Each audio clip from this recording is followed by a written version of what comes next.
In Roman Britain, towns were the centre of the economic world. Necessities like food or luxuries like clothes were bought and sold there. Though the landowners lived in countryside villas, their livelihood was centred on urban trade. But by 450 AD, Britain and the rest of Western Europe had undergone the other transition, an economic metamorphosis from a classical economy based on money and towns to a feudal economy, where landlords who styled themselves as kings were the centre of their own economic universe. But in Britain more so than anywhere else, this was paralleled with a cultural shift. Britain's ties to the rest of post-Roman Europe were cut, in favour of cultural ties with the Germanic world, a world almost unexposed to Roman ideas.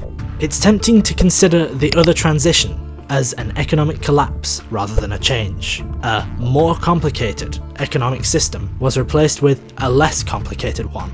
No clear line can be drawn between the classical period and the early medieval period. In a world where towns are abandoned and money is no longer used or produced, the wealthy still exist. They wanted wine, decorative clothing, or strong weaponry, things that they couldn't produce themselves, and from their land they could extract wheat, wool, copper, iron or gold, and process them to varying degrees to trade them. In Cornwall, near a copper mine, Byzantine coins are found heavily concentrated in one area. Usually, in towns, coins would be spread out.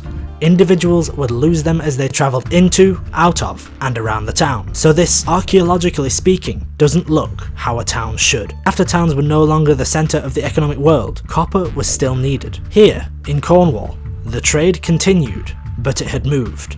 It had moved from the towns to a landowner's home. These are the seeds from which kingdoms grew. Throughout the Western Roman Empire, landowners accrued regional influence and wealth, and competed in a theatre that encompassed the whole of this world. In this theatre, they were no longer mere Roman landowners, they were kings. The ruling class in these places still spoke Latin and still expressed their wealth in Roman terms. But in Britain, this was not the case. Britain's trading and cultural connections with the post-Roman theatre of kings were weakened considerably, and Britain was thrust, by cultural domination, into the Germanic theatre of kings. They began speaking a Germanic language, they lived in Germanic houses, and they traded with the Germanic world for their luxury goods up until the 7th century. Participation in the Germanic theatre of kings is reflected in Sutton Hoo, a decorative helmet, a golden belt buckle, 2 golden shoulder clasps, a sword belt, shield fittings, and countless other incredibly ornate Germanic artifacts are found there, similar to ones found in Swedish burials at around the same time, which shows cultural contact between these two areas. Landowners existed, still had wealth, and wanted to demonstrate this wealth to their equals and their lessers.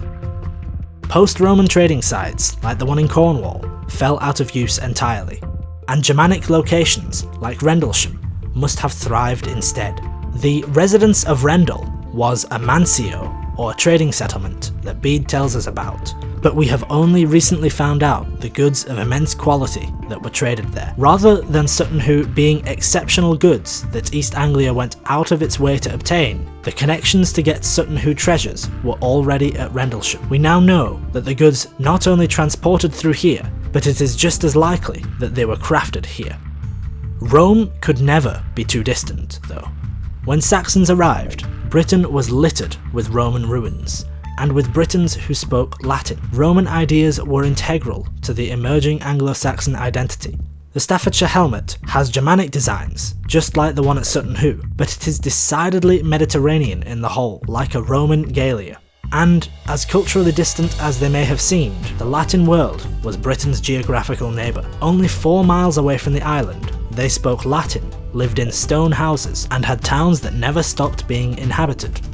A Roman past could never be forgotten for long, and by the 8th century, Latin was again spoken in Britain, and towns again littered the British landscape, a phenomenon that stays with us through to today. Thanks for watching. Please give this video a like if you enjoyed it, and if you want to see more, subscribe. What kind of videos do you want to see? Please let me know in the comments.